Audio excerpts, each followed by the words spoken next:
გადახურვიდან წელიწად ნახევრის შემდეგ რეაქცია ეთერში საუკუნის საქმით ბრუნდება. ბრალდების მთავარი მოწმე, რომელსაც ჯერ პირდაპირ ეთერში არ უსაუბრია, ჟურნალისტი ირაკლი მამალაძე მზადაა ყველა კარტი რეაქციის სტუდიაში გახსნას და პირველად მოყვეს, რატომ იწერდა ფარულად მისივე ახლობელს დეკანოს გიორგი მამალაძეს. მე შემიძლია ცალსახად თქვა, რომ ეს იგეგმებოდა პატრიარქის წინააღმდეგ. მამა გიორგი მამალაძე არ არის ის ადამიანი, რომ ვინმეს მოკლა შეძლოს. საქმის აღზრდის პირველივე წუთებიდან ამ წუთამდე ის დაცვით გადაადგილდება, რისი ეშინია და ვისი ეშინია.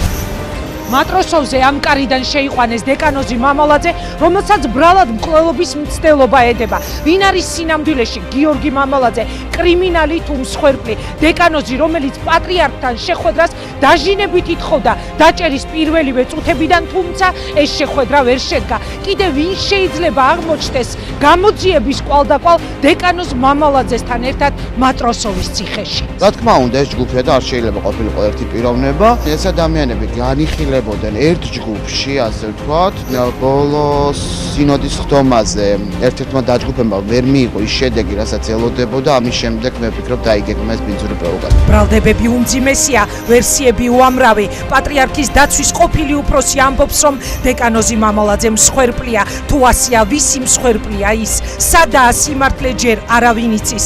სიმართლე, რომელსაც რამდენიმე მხარე აქვს, მართლა გეგმავდა თუ არა ახალგაზრდა დეკანოზი მკვლელობას? თუ გეგმავდა, ვინ დგას ამ საუკუნის დანაშაულის უკან? რა ჯგუფზე საუბრობს ბრალდების მთავარი მოწმე? საქმე რეალურია თუ შეკერილი? ვის აწყობდა დღეს საპატრიარქოს დისკრედიტაცია?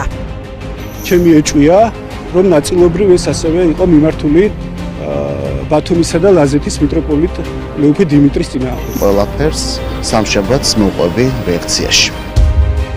დიდი დაპირისპირებები საპატრიარქოში რა დაუდეს კვირიკაშვილმა და შოთაძემ პატრიარქს ისეთი, რის შემდეგაც უწმინდესმა მამალაძე აღარ ნახა და დაცვა შეცვალა.